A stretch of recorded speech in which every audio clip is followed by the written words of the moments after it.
the Jantar Mantar in New Delhi, and it continues to protest.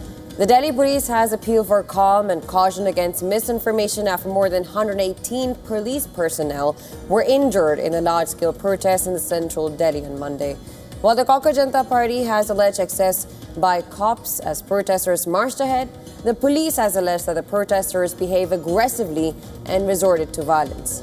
We'll be tracking all of those developments also on the show and much more. Let's begin with the headlines.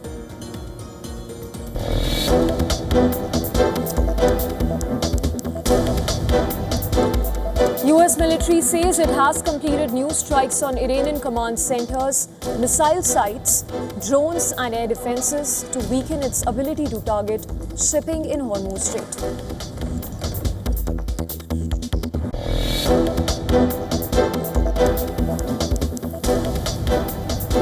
Jordan says its air defenses intercept and destroy 3 Iranian missiles targeting the kingdom. Authorities report no injuries or material damage from the incident.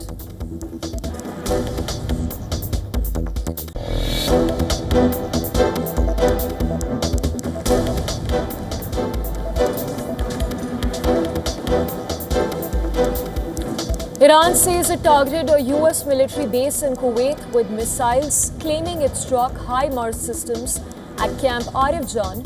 Iranian president says the conflict has escalated into a full-scale war.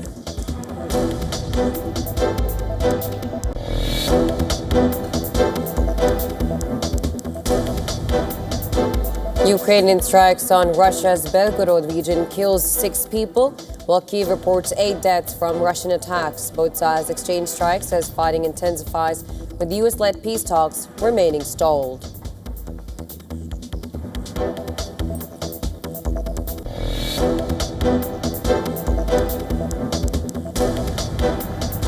New UK Prime Minister Andy Burnham reshuffles key government portfolios, appointing John Healey as Chancellor, Ed Miliband as Foreign Secretary, Wes Streeting as Defence Secretary, and restoring Angela Rayner to government, Shabana Mahmood remains Home Secretary.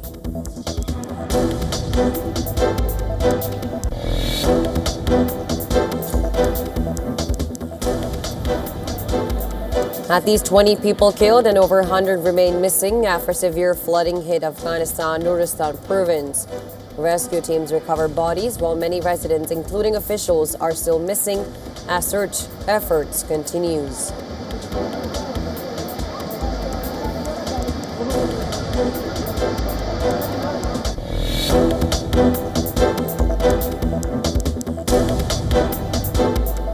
At least 27 people killed after a ferry capsizes off Guyana, 69 people rescued while 83 still missing. Authorities say ferry travelling from Georgetown to Essequibo region was carrying 179 people.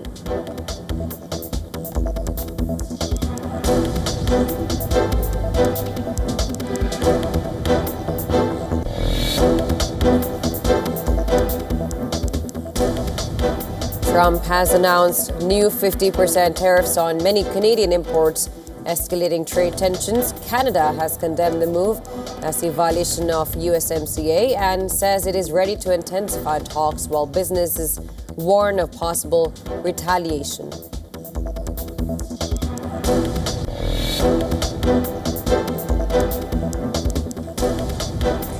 More than 1 million fans filled Madrid's streets to celebrate Spain's World Cup winning team during an open-top bus parade, waving flags and wearing La Roja jerseys in a massive victory celebration.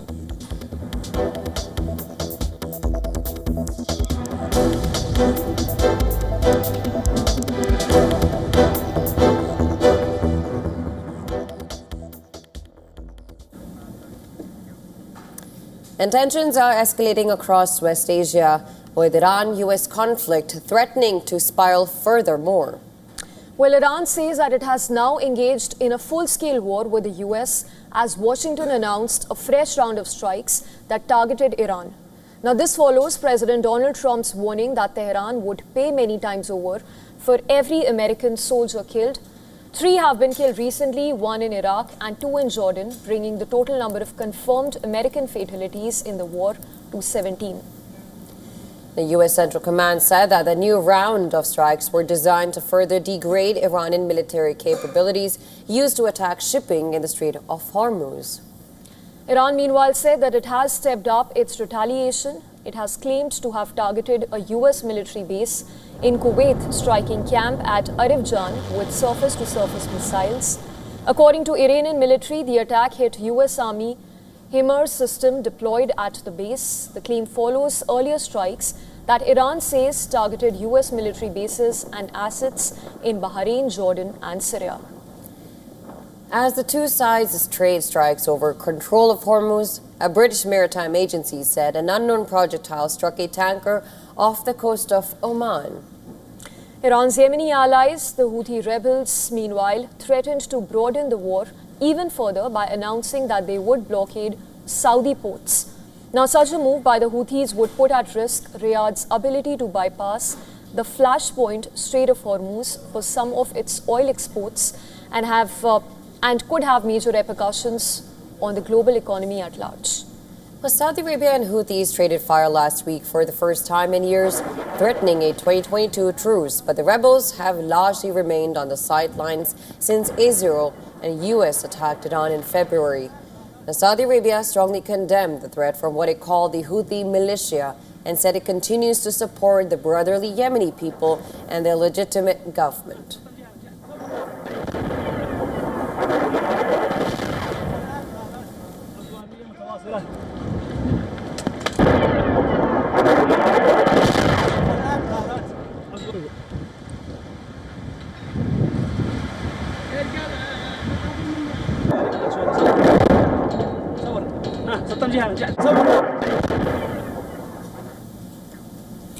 Now, the first phase of a US-backed security plan for southern Lebanon is underway. And this comes as the Lebanese army begins taking charge of security in 3 villages along the border with Israel. And the move is being closely watched as it tests a framework aimed at securing an Israeli military withdrawal and limiting Hezbollah's influence in the region. The Lebanese armed forces have started deploying in the southern villages of Fraun, Zrifa, and Zatar al-Gharbia, designated as pilot zones under a framework agreement signed by Lebanon, Israel, and the United States on the 26th of June. Now, according to U.S. State Department, the deployment follows talks between Israeli and Lebanese officials in Rome last week and is being carried out under the supervision of the Military Coordination Group for Lebanon. Under the agreement, Israel will gradually withdraw from parts of southern Lebanon, while the Lebanese army assumes sole responsibility for security and even certifies that vacated areas are free of Hezbollah weapons and infrastructure. The U.S. officials say the pilot program is designed to test whether the Lebanese state can reestablish authority in areas long dominated by Hezbollah. Washington has warned that any attempt by Hezbollah to interfere or rearm in these zones could undermine reconstruction efforts and prospects for lasting peace. Hezbollah has rejected the framework, insisting that any agreement concerning Lebanon should be linked to broader negotiations between the US and Iran. The group has not indicated whether it will resist the deployment or not. The agreement does not include a fixed timeline for Israel's withdrawal. Israeli officials have also maintained that troops will remain in a 10-kilometer deep security zone along the border until Hezbollah is disarmed. The Israeli military confirmed it will adjust troop deployments in one of the pilot areas to facilitate the Lebanese army's mission while maintaining what it calls its rights to self-defense. The Lebanese army says troops are already operating in Fraun and Sifa, while deployment in Zatar al-Gharbia will continue as well. And this while despite the agreement, tensions remain high. Israeli troops continue to occupy parts of southern Lebanon. Occasional airstrikes and even military operations continue, and access to several border villages still remains tightly restricted. The latest developments come ahead of Lebanese President Joseph Aoun's scheduled meet with President Donald Trump in Washington, where implementation of the framework is expected to be high on the agenda. While the pilot deployment marks an important diplomatic milestone, its success will depend on whether both sides honor their commitments in one of the region's most volatile borders The coming days are expected to determine whether the agreement can pave the way for a broader and more durable de-escalation in southern Lebanon.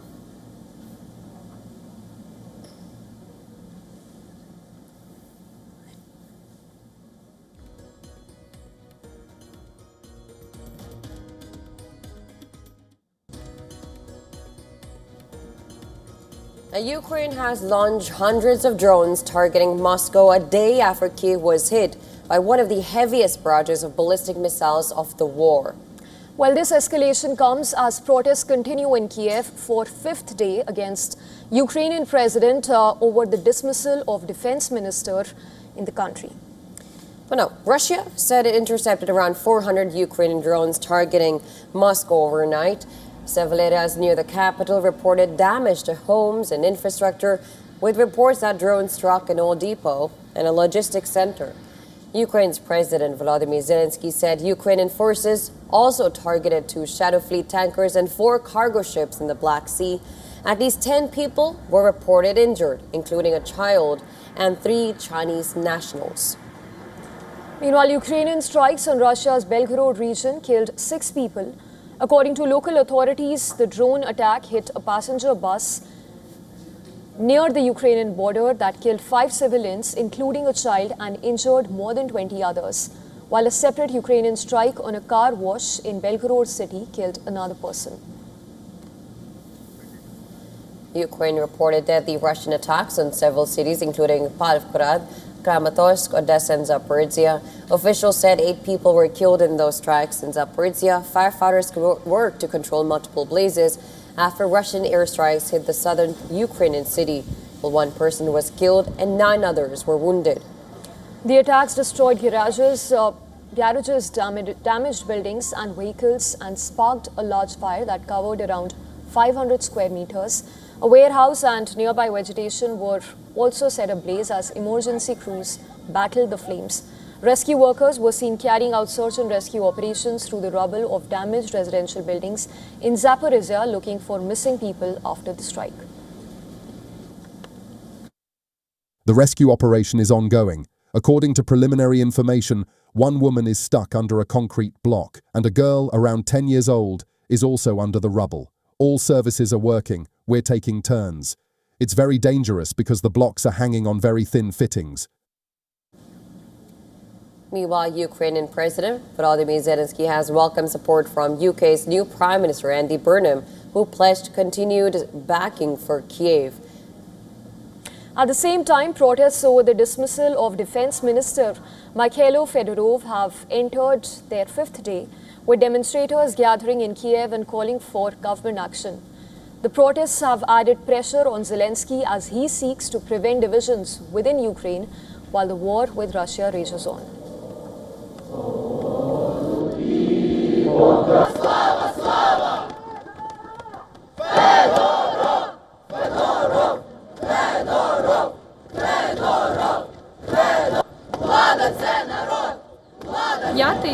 This is already the 5th day, if I'm not mistaken about the dates, that a rally has been taking place here in support of Mikhailo Fedorov, who is now, for the time being, Ukraine's former defense minister. And along the way, it has turned into a rally calling for the resignation of Commander-in-Chief Syrsky. It's happening constantly now, and this isn't the first time I've come here. North Korea has also reaffirmed its support for Russia. During talks in Moscow, Pyongyang said its partnership with the Kremlin has strengthened. And Russian President Vladimir Putin thanked North Korea for its military support, including the deployment of troops and supplies, as both countries deepen cooperation.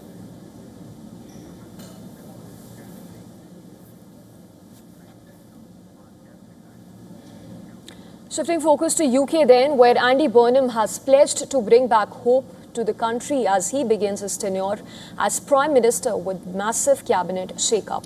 Now, Burnham launched his premiership with a surprise appointment of John Healey as Chancellor, purging the cabinet of his predecessor's loyalists. And in total, Burnham dismissed 11 cabinet ministers known to be loyal to Keir Starmer. Out went Rachel Reeves as Chancellor, David Lammy as Deputy Prime Minister and Justice Secretary, and Steve Reid as Communities Secretary. former Defense Secretary Haley has replaced Reeves as Chancellor. Wes Streeting, who abandoned plans to run against Burnham for the Labour leadership, is now in charge of defence. Ed Miliband was appointed the Foreign Minister, while Angela Rayner returned to the government. It's Shabana Mahmood who was reappointed Interior Minister to see through her hardline reforms of the country's asylum system. Now, Burnham met King Charles at Buckingham Palace to formally become the head of the government following Starmer's departure. He is the monarch's fourth prime minister since his accession to the throne in 2022 and Britain's seventh prime minister in just over a decade.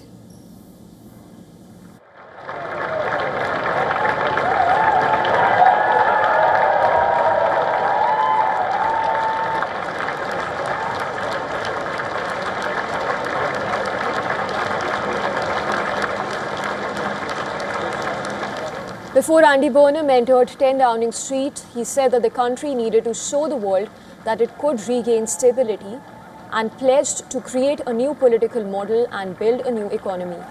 He even outlined his intent to unveil a 10-year new plan for the country later this year, while explaining this would lay out a path to where he believes we all want Britain to be. I know people at home are fed up with politics. I hear you. And I want to be honest with you. We have not been good enough, and we need to be better. We will be. We will make this moment a circuit breaker for Britain, bringing forward the biggest changes in the last 40 years. A new political model and a new economic model. Burnham also held separate phone calls with U.S. President Donald Trump and Ukraine's leader Volodymyr Zelensky. Trump noted that he had a very good conversation with Burnham and said that the two leaders would meet in the not too distant future. Pardon me there.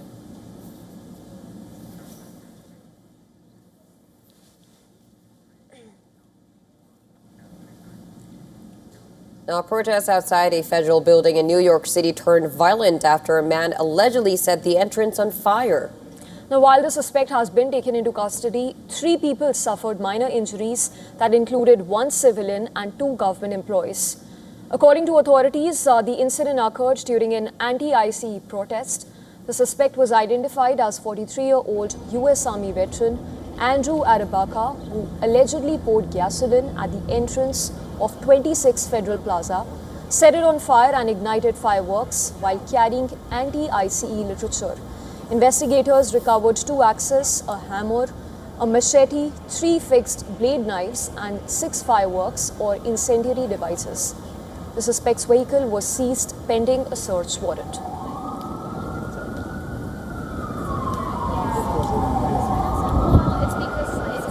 His goal was to target the building. He said that I'm not going to get into all the details of a post-arrest interview, but he was Mirandized, read his rights. He did agree to talk.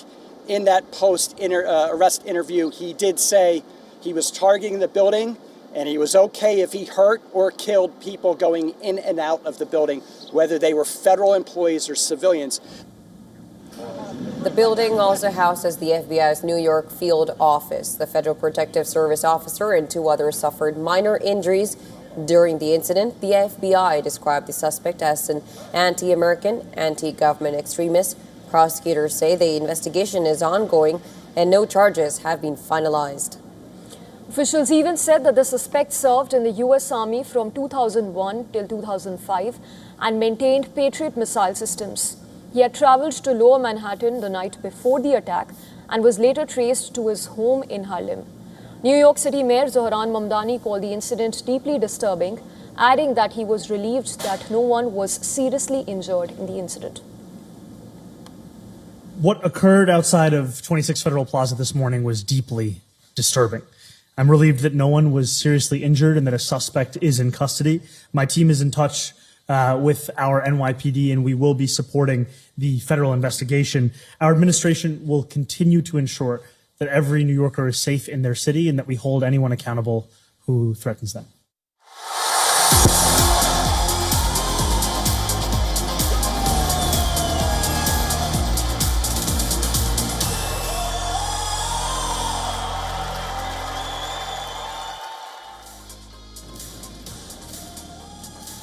Well, Spain's World Cup heroes are back home to a rousing welcome. Thousands of jubilant fans lined the streets as the champions celebrated with a massive victory parade. In fact, the team met King Philip and Prime Minister Pedro Sanchez after lifting football's biggest prize. Take a look.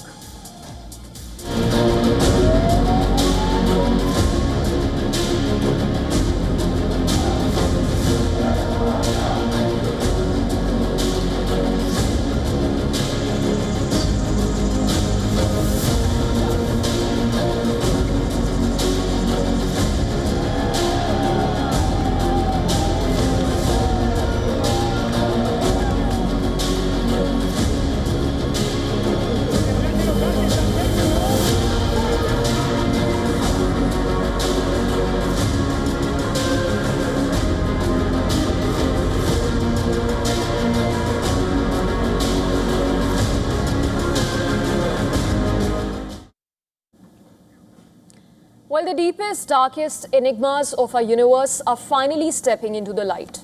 The James Webb Space Telescope has captured a groundbreaking cosmic breakthrough, piercing the veil of deep space to solve a multi-decade paradox.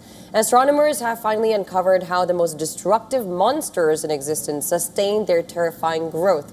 Well, here's a report that explains all of that. Take a look.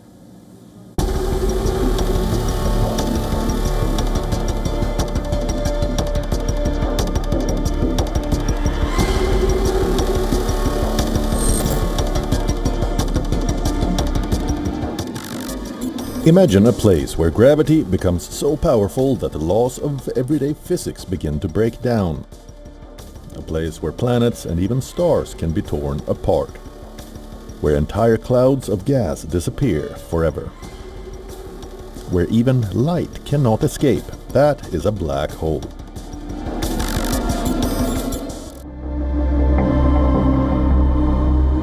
Black holes are among the most mysterious objects in the universe. They are invisible because they emit no light.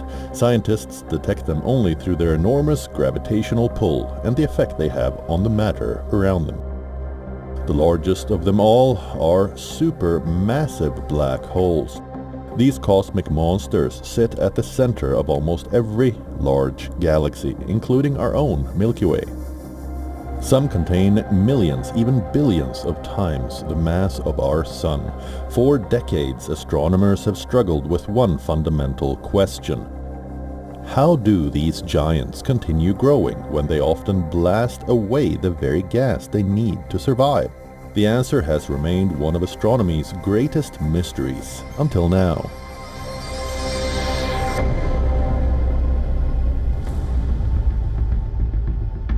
Using the James Webb Space Telescope, scientists have discovered that the violent winds produced around a feeding black hole do not simply push material away into space. Instead, much of that gas cools down, slows down, and falls back towards the black hole. It is a remarkable cosmic recycling system. Rather than starving themselves, supermassive black holes are effectively recycling part of their own fuel supply. The discovery explains how these objects can remain active for millions of years, steadily consuming gas while continuing to shape the evolution of entire galaxies. It also changes the way scientists understand the relationship between black holes and the galaxies surrounding them. Far from being simple cosmic destroyers, black holes may also regulate how galaxies grow by controlling the movement of gas, the raw material needed to create new stars. Bureau Report, WION World is One.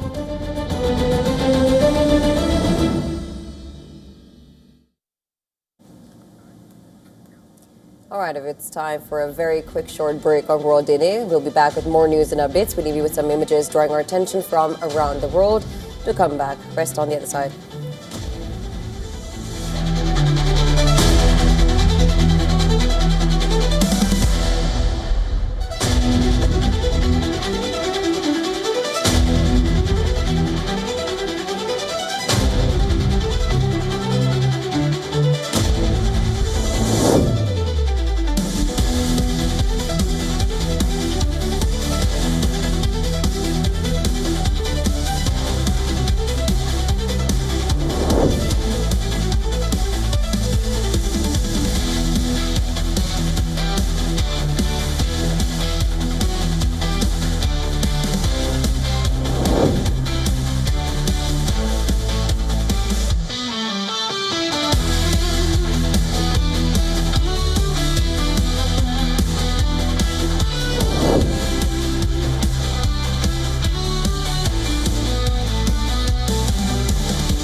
in-depth coverage of global issues broken down into facts, figures and simple words. Backed with analysis from field experts who truly matter, because we believe in decoding the real picture for you. So you get a much wider and deeper understanding of stories from around the world, a 360-degree analysis. An award-winning documentary series, week after week creating the maximum impact. Watch WION Wide Angle at these times on WION. World is One. In this rapidly changing world, is your health keeping pace? Best practices and breakthroughs busting the hype with real insights. The timeless power of yoga and ancient healing. Good food, good mood. Small steps, big impact. Your health matters. Only on WION World is One. Because nothing matters more. Campaigns, elections, alliances, controversies, and power play. Stories that analyze global and domestic politics. A dedicated show with varied perspectives, expert take, citizens' voices, detailed ground reports, and in-depth coverage from political corridors of the world. This is Race to Power, only on WION. The Israeli drone is above our heads all the time in Lebanon. More than 200,000 civilian homes have been destroyed. This looks like it used to be a toy for a little girl. Can't but wonder while I'm walking between all of this rubble, how many lives were destroyed, how many kids were traumatized, how many women lost their families. If this isn't a war crime, then what is? From the southern suburb of Beirut, I'm Radi Francis for WION World is One. WION, India's global voice, the channel that brings you the biggest stories from across the world through India's lens. Now available in more than 190 countries worldwide. Because we believe that the world is one. Watch us in Africa, Europe, USA and Canada, South America, Asia Pacific, Middle East and North African regions. Also available on these digital platforms across the world. WION, World is One.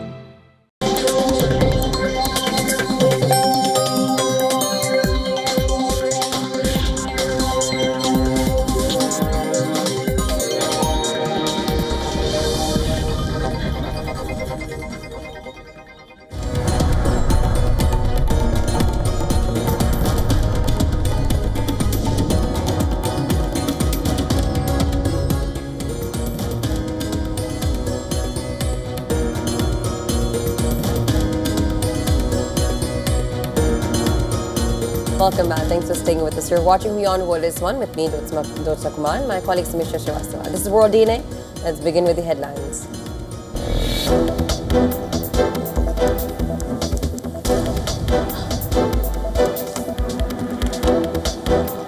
India condemns an attack on MV Golden Leo near Ukraine's Odessa port that killed 4 Indian sailors and critically injured 1. The incident marks first deaths of Indian merchant seafarers in Russia-Ukraine war.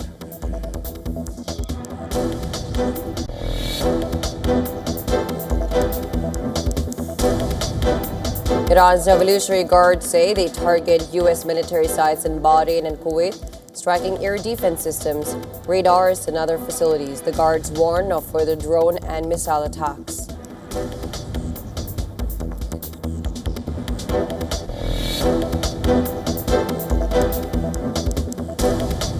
U.S. military says it has completed new strikes on Iranian command centers, missile sites, drones and air defenses to weaken its ability to target shipping in Hormuz Strait, as Trump warns Iran that this is after 3 U.S. soldiers were killed.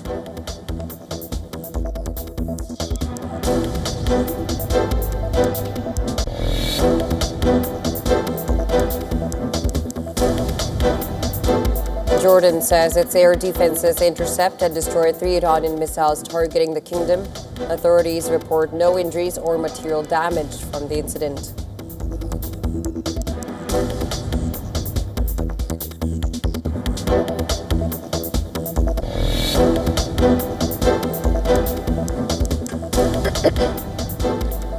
New UK Prime Minister Andy Burnham reshuffles key government portfolios, appointing John Healey as Chancellor, Ed Miliband as Foreign Secretary, Wes Streeting as Defence Secretary and restoring Angela Rayner to government.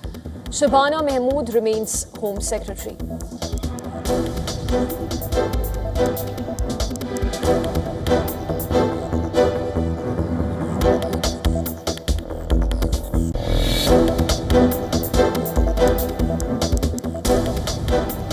At least 20 people killed and over 100 remain missing after severe flooding hit Afghanistan Nuristan province.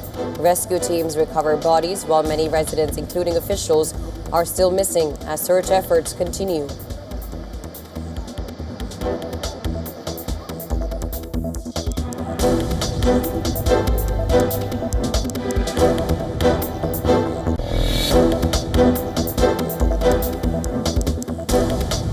US condemns China's dangerous and aggressive actions at Second Thomas Shoal after Philippines accuses China Coast Guard of injuring Filipino sailor with a baton during confrontation near Philippine military outpost in South China Sea.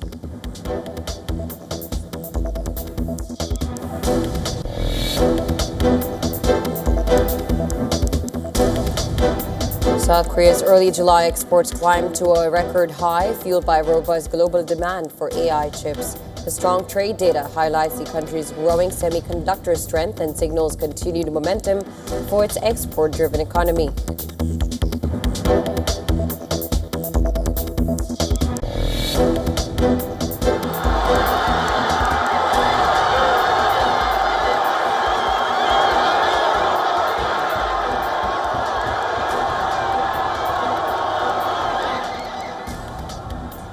More than 1 million fans fill Madrid's streets to celebrate Spain's World Cup winning team during an open-top bus parade, waving flags and wearing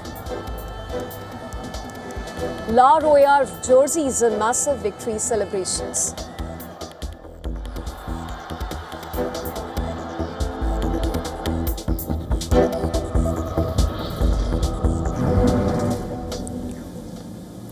New Delhi witnessed large-scale protests on Monday as thousands took to streets in the national capital. Well, the protesters attempted to march to the parliament announced by the Cockroach Janta Party, but were stopped at security barricades outside the complex. And this as tensions escalated as clashes broke out between protesters and police. While the Cockroach Janta Party alleged excesses by cops as protesters marched ahead, the police alleged that the protesters behaved aggressively and resorted to violence.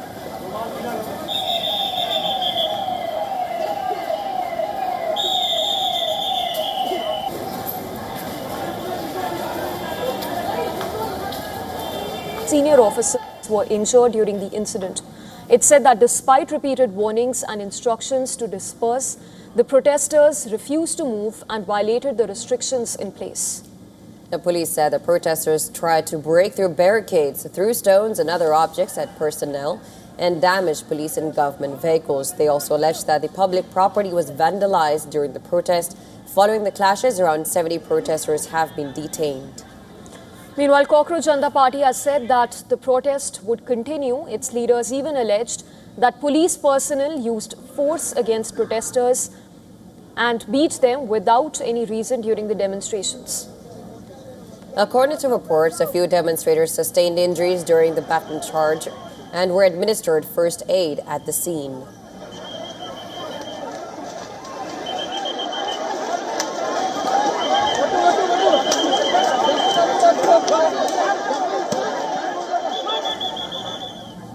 Some protesters still remained at the Jantar Mantar site early Monday morning. They gathered around a protest stage they had reclaimed in the evening. Heavy security is deployed now at the protest site with security personnel and riot control vehicle deployed as well.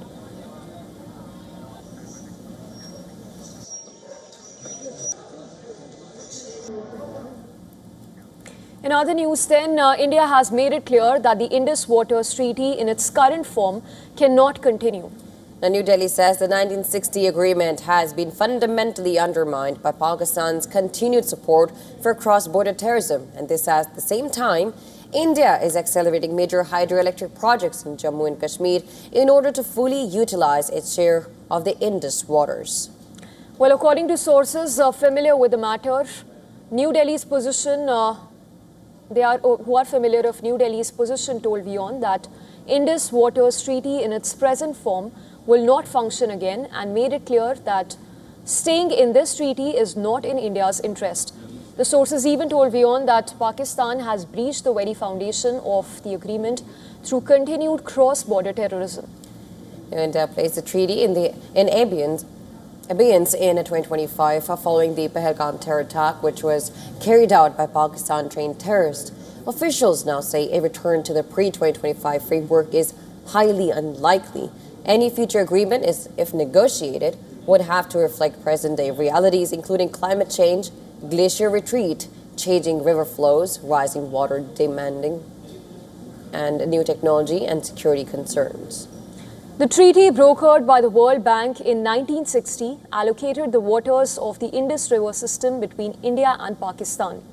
But India now describes the agreement as lopsided and no longer workable.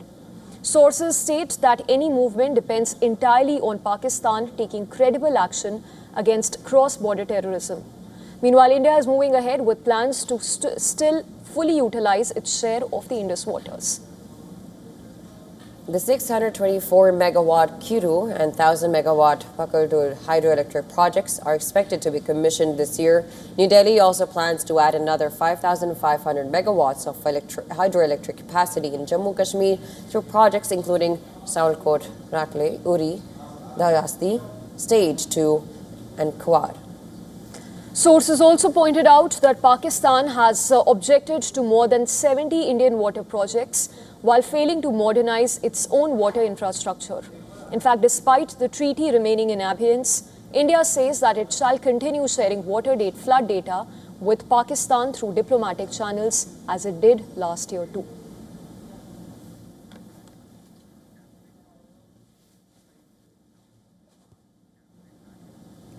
Now, 4 Indians have been killed, one another critically injured in an attack on a commercial ship near the Ukrainian port, Odessa.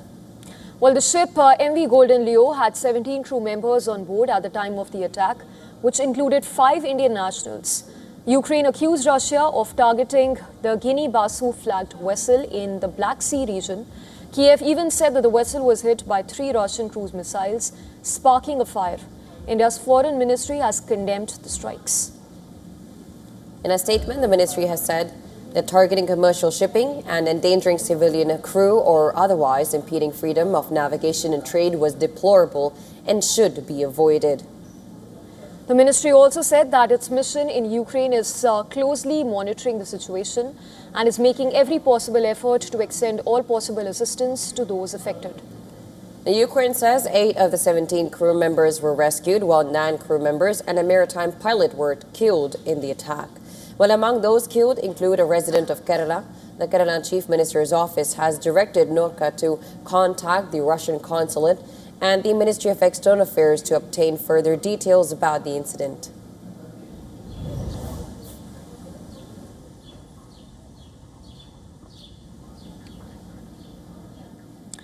There was a time when Goa's first monsoon showers were announced by deep rhythmic croaks of Indian bullfrogs. Now, the sound immortalized in Konkani nursery rhymes and wedding ballads is now fading.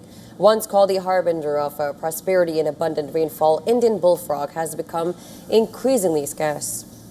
Bullfrogs are under peril due to multitude of reasons: declining wetlands and even agricultural fields with rapid urbanization and indiscriminate use of agrochemicals that has accelerated the decline of species. Erratic rainfall patterns with long dry spells have added to the pressure on bullfrogs. Now, despite protection under Wildlife Protection Act 1972, bullfrogs have been incessantly poached and their meat continuously being sold as jumping chicken while in the eateries around the region.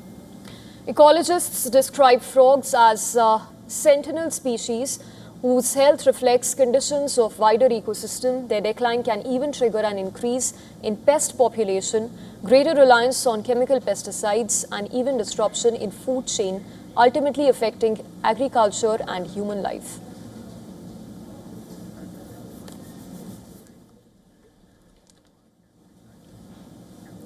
Now, China and the Philippines have accused each other of provocation after their latest confrontation in the disputed South China Sea. Well, this confrontation came as U.S. Secretary of State Marco Rubio arrived in Manila for a meeting of Southeast Asian nations. The Philippine military has accused the Chinese Coast Guard of wounding a Filipino sailor near an outpost in disputed area of the crucial waterway. It said that a Chinese rigid-hull inflatable boat that carried 8 men had circled and taken photos as well as video of the region, which sits on the flashpoint of that second Thomas Shoal in the Spratly archipelago. The Philippine statement said that the latest clash in the crucial waterway took place after 2 rubber boats were sent to drive away the Chinese group. And the Chinese Coast Guard responded to the accusations in a statement calling Manila's version of events a complete distortion of the truth. Now, China claims almost the entirety of the crucial waterway despite an international ruling that its assertion has no legal basis and has frequently clashed with the Philippine vessels in the area. Meanwhile, U.S. State Department spokesperson condemned China's troubling pattern of provocation against lawful Philippine maritime operations. The statement came as top American diplomat Marco Rubio landed Tuesday in Manila to attend the ASEAN Foreign Ministers' talks. Before departing, Rubio said he was open to the possibility of a sideline meeting with China's top diplomat, Wang Yi.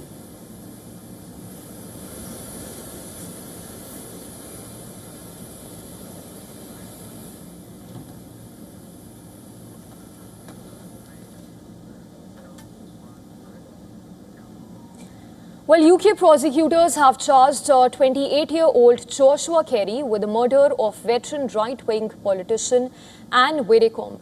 But police say that they are still probing a potential political or terrorist connection to the murder of the former lawmaker Widdecombe. A spokesperson for the far-right Reform UK party and a former Conservative minister was found dead in her home in Devon, southwest England on 9th of July after sustaining serious injuries. And police previously said that the murder was a targeted attack. Days after a murder, Kerry was arrested in his hometown in Yorkshire, about 500 kilometers from Widdecombe's home. He has not yet been charged with any terror offences yet. I want to make it very clear that our investigation into this individual, determining his motivations and any wider activity he may have been involved in, is continuing. Given Anne Widdecombe's profile and the targeted nature of the attack, determining the motivation, including any possible political motivation, remains an active avenue of investigation for our detectives. Widdecombe is the third UK politician murdered in an allegedly targeted attack in just over a decade. Labour Party MP Joe Cox was murdered in 2016 by a neo-Nazi sympathizer, while Conservative lawmaker David Amis was killed in 2021 by an Islamic State group follower.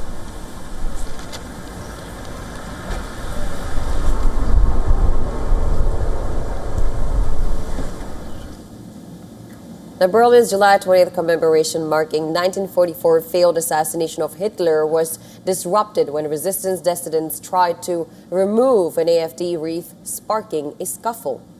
Family members called the party fascist during the confrontation, and this as they called them fascist as the incident comes. AfD climbs in polls ahead of a key eastern state vote. Take a look.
A fresh trade flashpoint has emerged between the US and Canada. President Donald Trump has announced sweeping new tariffs of up to 50% on a wide range of Canadian imports, accusing Ottawa of unfair trade practices involving automobiles, dairy, and alcohol. And the move marks a major escalation in tensions between the two North American neighbors and has drawn a sharp response from Canadian Prime Minister Mark Carney. Well, the new US tariffs, which will take effect in 30 days from now, impose a 50% duty on several Canadian goods that range from consumer products such as wine and hockey sticks to industrial items including commercial cement. However, some of Canada's biggest exports to the US have been exempted, which include energy products, potash, critical minerals, and fish too. Now, importantly, the tariffs will apply even to products that were previously covered under the United States-Mexico-Canada Agreement, or the USMCA, significantly expanding the scope of the measures. President Trump says the tariffs are a response to what he calls Canada's unequal treatment of American automobiles, dairy products, and alcohol. Responding to the move, Canadian Prime Minister Mark Carney said, "This is the latest in a series of unilateral US trade actions that began with the US imposing a series of tariffs in direct violation of the Canada-United States-Mexico Agreement." He went on to say, he spoke of Trump's plan for 50% duties on many Canadian products, adding that Canada has made proposals to resolve disputes as Washington transformed its trade ties and is ready to intensify those discussions. Carney also reiterated that Ottawa would continue defending Canadian interests and sovereignty while pursuing negotiations going forward. The latest action adds to existing trade barriers already in place. The United States currently imposes tariffs ranging from 15 to 50% on Canadian steel, aluminum, and copper, along with a 35% tariff on Canadian softwood lumber and a 25% duty on non-US components used in vehicles. Canada, in turn, maintains 25% retaliatory tariffs on selected American steel, aluminum, and vehicle imports. The White House has based the latest tariffs on Section 338 of the U.S. Tariff Act of 1930, which addresses trade discrimination, and this is after the U.S. Supreme Court earlier ruled that President Trump could not rely on emergency powers to impose broad international tariffs. Well, business groups on both sides of the border have expressed concern, warning that the latest measures could deepen trade tensions and trigger further retaliation if negotiations fail before the tariffs come into force next month.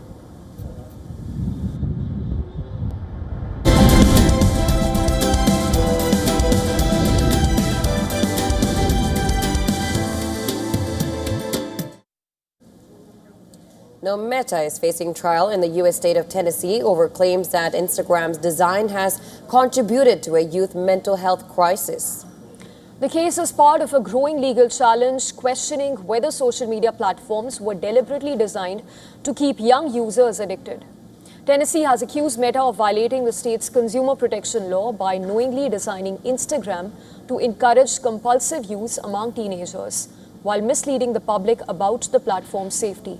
The lawsuit was filed by Attorney General Jonathan Skrmetti, who alleges Meta failed to disclose internal research showing that Instagram could negatively affect the mental health of young users. The state further claimed that Meta continued to offer features it knew could be harmful without warning users or even their families. Tennessee said Meta's own research warned of the platform's impact on teenagers. The state alleged CEO Mark Zuckerberg was repeatedly informed about those findings, but declined to fund sufficient efforts to reduce the risks.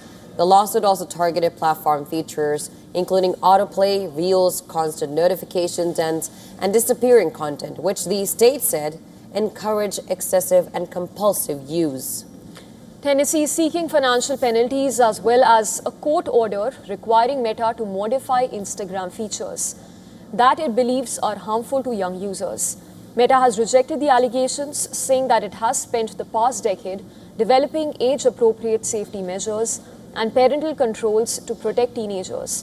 The trial is expected to be closely watched as its outcome could influence how social media platforms are designed and even regulated to protect children and teenagers.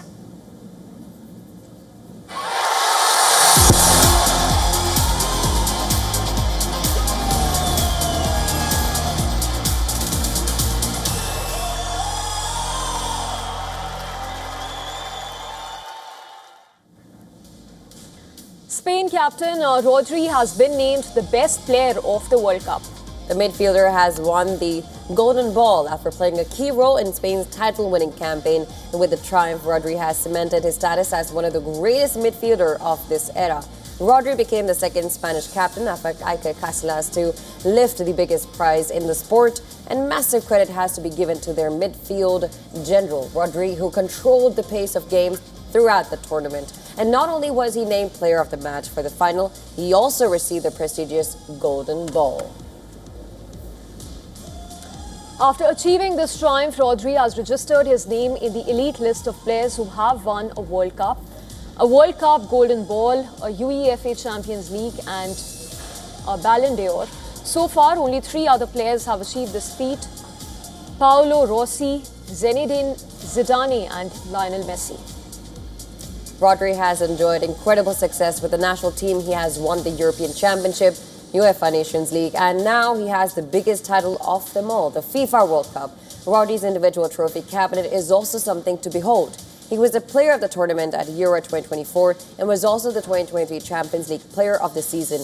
Rodri has also won almost all trophies available to him at a club level as well.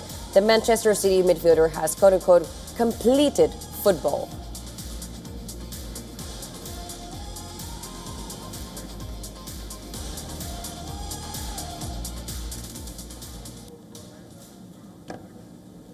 All right, with that, we come to the end of World DNA, but news and updates will follow on the other side of a very short break. We leave you with some climate stories making headlines from across the world. Do stay tuned.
The Israeli drone is above our heads all the time in Lebanon.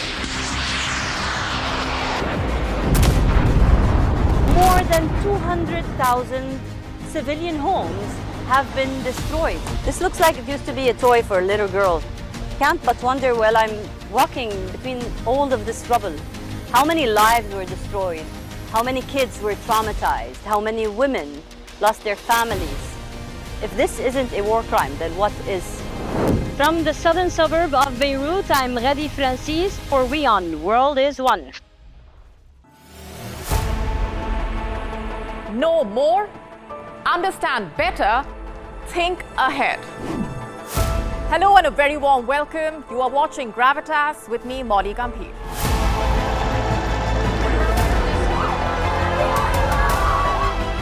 Get the facts, not the bombast. On the 26th of March, dynamic pricing, Baloch separatists,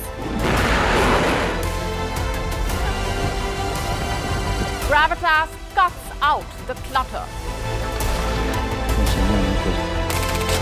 Gravitas keeps calm when others cream. Gravitas brings news to life.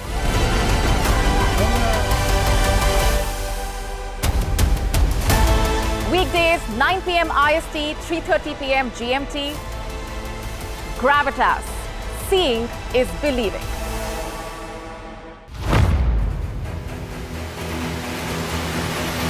Get the latest updates.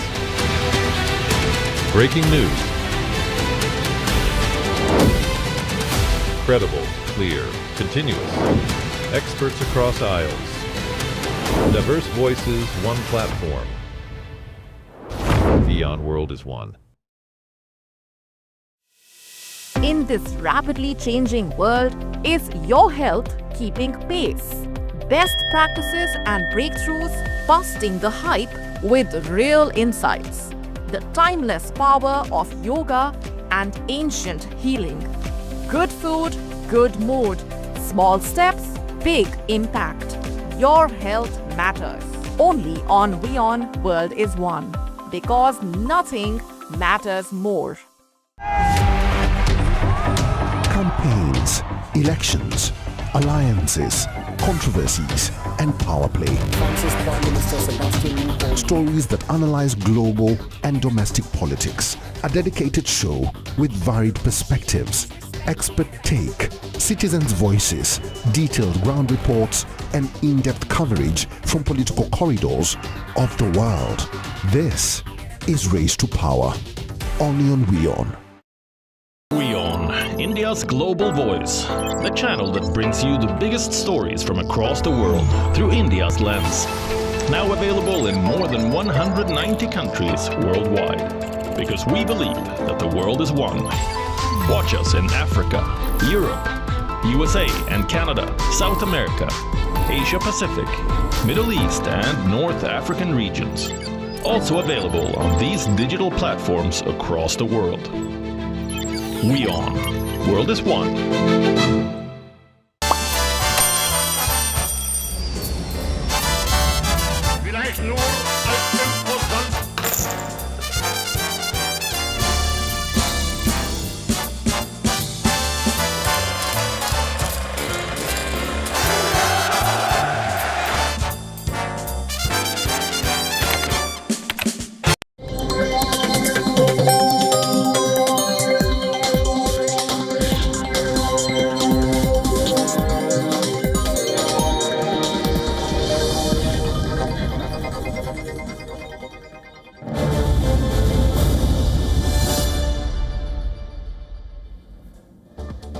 Thanks for staying with us. You're watching WION World is One. I'm Adha Juneja and this is Speed News. Let's start with all the stories making headlines today.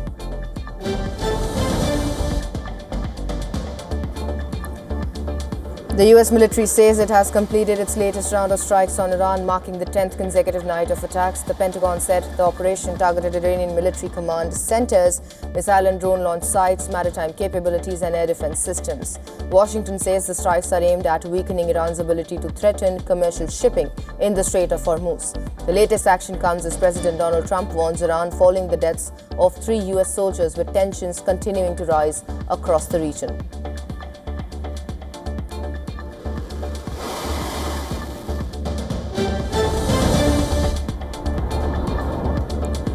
Iran says it targeted a US military base in Kuwait with missiles, claiming it struck high-altitude missile defense systems at Camp Arifjan. Iranian President Masoud Pezeshkian said the conflict has escalated into a full-scale war as regional tensions continue to rise. Air raid sirens sounded across Kuwait City following reports of missile and drone attack and activity, while Kuwait's military said it activated its air defense systems. The developments come as Iran intensifies attacks in the Gulf region.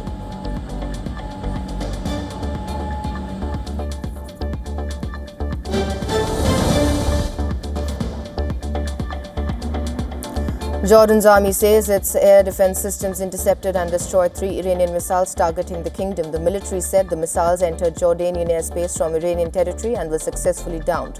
Authorities confirmed there were no injuries or material damage following the incident.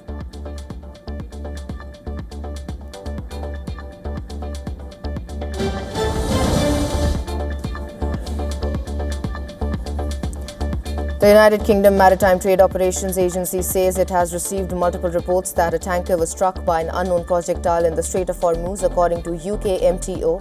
The incident occurred about 8 nautical miles northeast of Lima, Oman. Authorities are investigating the report. The agency has advised all vessels transiting the area to exercise caution and report any suspicious activity, as maritime security concerns remain high in the strategic waterway.